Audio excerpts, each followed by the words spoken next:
Obsession is the latest horror film to garner a lot of buzz months before release due to it being shown at many film festivals that centers around a young man who is desperately in love with a girl and makes a wish with a one wish willow tree that she loves him more than anyone in the world, and there are disastrous consequences to that wish. I'll be honest, this has been one of my most anticipated films of the year just because I heard of all the buzz that was coming out of places like Toronto International Film Festival, Fantastic Fest, all the way back in September. I mean, we're in May. That was 8 months ago, essentially, and this movie has carried very strong word of mouth and has basically been on a lot of people's most anticipated lists since that time, late last year. And this is also the directorial debut of Curry Barker, who was very, popular and famous from a lot of YouTube videos that he made before. Really, he used to go viral on TikTok, YouTube for other comedy skits. It really reminded me of Jordan Peele. In the sense that he was mostly a comedic content creator on YouTube who then turned to the horror genre to finally get that big moment as a filmmaker. And I got to be honest, guys, after seeing the film, this film lives up to the hype. As of right now, this is my favorite film of the year, and this is one of the best horror movies that we've probably seen this decade. And to start off my long lists of positives here, Curry Barker, for his directorial debut, this is one of the best debuts that I've seen in quite some time, probably since Jordan Peele with Get Out. There's going to be a lot of comparisons to him just because, like I said, they both come from a comedic background and, doing comedy style sketches and then eventually transition into horror filmmaking. There's a lot of similarities there, but what Curry Baker does so masterfully in this movie to me is that he is someone who is clearly new to filmmaking, at least feature length filmmaking. I know he's made a lot of shorts, but the job he does here with Obsession, he feels like a veteran. Like, there are a lot of things that are done in this film that I would usually only expect the most seasoned and veteran filmmakers to do. So it just goes to show that the immense amount of talent that Curry Barker has, and anything that he does going forward is going to have a lot of anticipation and a lot of hype because of what he did here. And he's also already been confirmed to be doing a Texas Chainsaw Massacre reboot. And I, for one, after seeing this film, am way more excited for that film than I probably would have been based on the previous films that we got in that franchise. Curry Barker at the helm, any movie that he's directing, writing, anything, I am going to be infinitely more excited after seeing Obsession. And the thing that really works the best about this film is the lead performance from Indy Navarrete. I hope I'm pronouncing that right, but the girl who plays Nikki. She delivers an all-time horror franchise performance here. When I think of this performance, I think of Toni Collette in Hereditary, Mia Goth in the X and Pearl series. I think of Naomi Scott a couple years ago from Smile 2, where when we look at award season at the end of the year, if Indy Navarrete is not on a lot of people's best actress list, then a lot of people are going to be mad. And I think it will be a travesty because she is just so masterfully good in this movie. And what's so good about her performance is the switch that she has to do constantly throughout this film between regular Nikki and freaky Nikki when she's possessed by whatever this entity is that has control over her. There are moments in this film where she has to flip that switch on the drop of a hat and go from a normal, younger girl into this obsessed, crazed, demonic person and shell of a person. And even throughout the film, I don't really want to go into spoilers, but even throughout the film where she has to express that Nikki is there behind, this mask of whatever this entity that has control over her, those moments are just so brilliantly done and make you feel so bad for Nikki as a person because of what she has to go through and what she does in this film. The way that tension is built in this film is just so masterfully done, and Curry Barker's use of camera angles in this movie really does a lot of the heavy lifting. This isn't a movie that has your stereotypical jump scares where we're just making loud noises at random moments to scare you. Curry Barker, with his camera work in this film, lets shots linger. does certain things with camera angles to make your anxiety keep going and keep you on the edge of your seat, and then he just doesn't let up even when you get the moments that he's going for with the scare. It just feels so natural in the moment, and it kind of almost feels like a relief most of the time, because the way the tension is built up in a lot of these scenes, it's done through camera angles. There will be moments where a character in the film is sitting at a in a chair in their car, and it just lingers on the background through the window of the car, and you know something is going to happen, you know someone is going to be there. Particularly Nikki, really, because she's the kind of the one pushing all this on the way that it's supposed to go. But the way he uses camera angles, I think, just works so masterfully and adds to that tension and allows for these scenes to really go longer than what you would normally think. So, like I said, it brings your anxiety through the roof. It makes you uncomfortable. It's unsettling. And it's just a natural atmospheric scare. It's not a jump scare. It's not any cheap tricks.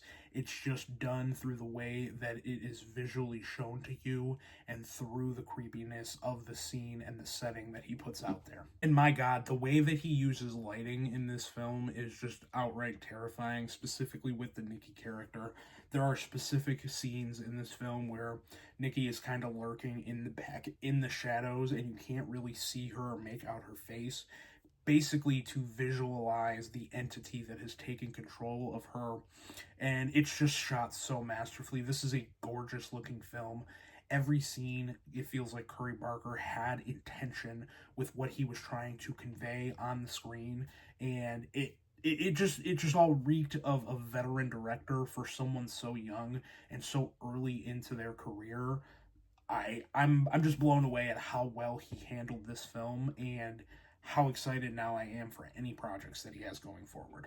And honestly, a lot of the themes that they dive into here, a lot of it's left open for interpretation. He doesn't outright give you a lot of answers here when it comes to where things are left off with certain characters, how certain dynamics and relationship between the characters works. There's not outright answers given to you, and I think that adds to the effectiveness of the story that they tell here, because you just don't know definitively, so you kind of have to wrestle with certain ideas, and that allows for the themes to marinate and build up, and then you kind of get your own idea of what's going on here. And I've had multiple conversations at this point already with people who have seen the movie, and I think a lot of us have wildly different interpretations as to what this movie was saying, what the message was behind it, how it was executed, how morally gray certain characters get in this film, and what their true intentions were. And it's a movie that sits with you. Like, I saw this 2 days ago at an early access screening. I'm recording this on Friday. I saw it on Wednesday, and I can't stop thinking about it. I keep thinking of new things about the film that maybe I didn't like notice in the moment while I was seeing it. And I'm going to see it again on Sunday, so I hope maybe a rewatch will kind of not necessarily answer those questions, but give me a little bit more of a definitive position on how I felt about certain things. But I love that. I loved the ambiguity. I loved that, Curry did not just outright spoon feed us with all the answers, and, the dynamics between the characters. Everything is really left up for interpretation. I mean, not everything, but a lot of things, like when you get into the deeper themes and what they mean, that's left up for interpretation. And I just love that about this film. I love when a film doesn't treat its audience like they're stupid, and Obsession does not do that whatsoever. And don't get me wrong, this is a very dark film. Like, there's a lot of subject matter here that gets very dark very quickly. But with that being said, there is a lot of moments of very good comedic relief. And I think that's, where Curry Barker's comedic background with his skits, what he's done on YouTube, really came into play and really helped the narrative. Because, like I said, a lot of those moments are very tense, very uncomfortable, very unsettling. And then he throws in a moment of humor, particularly even from Nikki. There are some moments that had me and the entire theater I was in laughing out loud, which I wasn't really expecting that in this film, especially like as I was watching it and I realized how dark we were going. So there was really some good laughs here, and just not enough where it was overbearing. I wouldn't call this a horror comedy, but just enough to ease the tension, to get everyone to relax for a moment, and then to rebuild again and get your anxiety going through the roof again. And I know sometimes there's a negative connotation with this, but this movie really is a slow burn. It doesn't immediately go balls to the wall. Everything that happens here is done meticulously. It's done in very small baby steps, and it builds and builds and builds and builds until we finally get to the end, and to me, get a satisfying conclusion, I think, of where the story was going. For some people, though, maybe that won't be great. I don't know. From what I've seen, a lot of the reaction to this film has been overwhelmingly positive. So, maybe I think that people won't like that much less than they actually will. But it is a little bit of a slow burn. But to me, I loved it because it just made every step along the way that much more effective, that much more tension filled, and that much more stressful. And honestly, do not go into this film expecting a happy time, a happy ending. This movie does not pull any punches. It leaves off for a lot of characters in very, very dark places. And it's not a movie that I think, you're going to feel very happy after leaving. It reminds me of Hereditary, where when I saw that film, when it ended, I was kind of relieved, even though I really, really enjoyed the film. But because it was so dark and went in so many nasty places, that by the time it was over, it kind of felt like relief, even though I really enjoyed my time. And I feel the same way with Obsession. That's the type of vibe it gave me, and how I felt when I was walking out of the theater. But those are all of my positives on the film that I overwhelmingly loved. So here we're going to kind of go into one mixed aspect for me and then one negative. So not a whole lot. I mean, overall, I'm very, very high on this film. Like I said, it's my favorite movie of the year so far. But the mixed aspect for me is the premise in general is, it's not anything that's reinventing the wheel. We've kind of been here before in a situation where a character wishes for someone to love them, and not the execution, I will say, is what is unique about this, but the premise itself is not very, like groundbreaking or anything like that. So for me, though, that doesn't matter. That's why I say it's only really more mixed, because I'd rather have a more common premise, but then the execution be unique and the execution make it that much better. So only a mixed aspect for me. And the one negative I will say about this film, and it's really not even a big one, it's kind of a nitpick for me.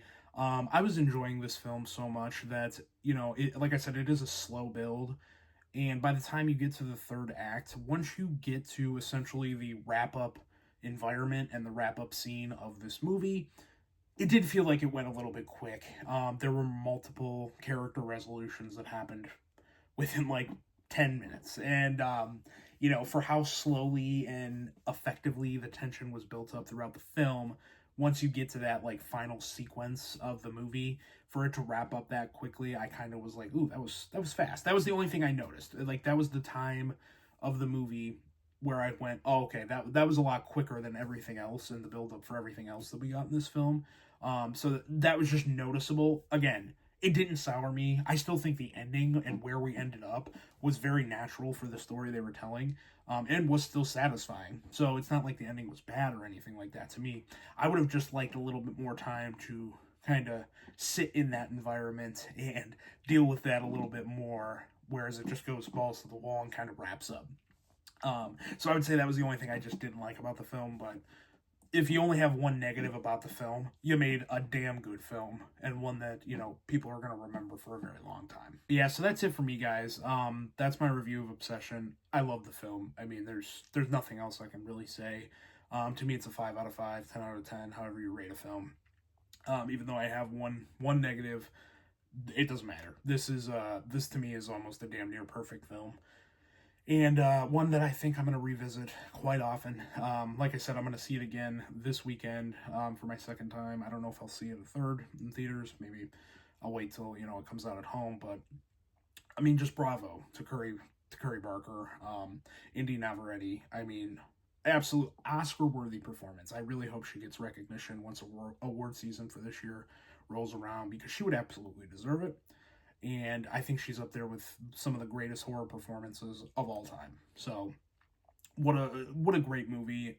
this is one of the rare times where I think a film has a lot of social media buzz going into the release, but it actually lives up to the hype and it actually delivers and is one of the better movies that we've seen in years. So yeah, comment below. Let me know what you guys thought about Obsession. Were you as obsessed with it as I was? And if you didn't like it, comment and let me know what you thought about it. I haven't really seen any negativity or anyone that has said that they haven't liked it, so I'm really curious to hear from someone maybe who didn't like the film and kind of why, just so I can kind of get an understanding. But yeah, that's pretty much it for my review here today, guys, on Obsession. I know it's been a while since I posted. I've had just a lot going on in life. I've gotten everything a little bit more structured now, so I'm hopefully going to be pushing out more content as we go. Got a whole little setup here in my room. Just a work in progress right now. Eventually going to paint the wall, get some more posters put up here. And yeah, just looking to do a little bit more. So I appreciate everyone who stays subscribed to me, and appreciate all the support from all my friends in this space. It's much appreciated. So, but that's all I got for you guys today. And again, I'm Alan. Everyone have a great night.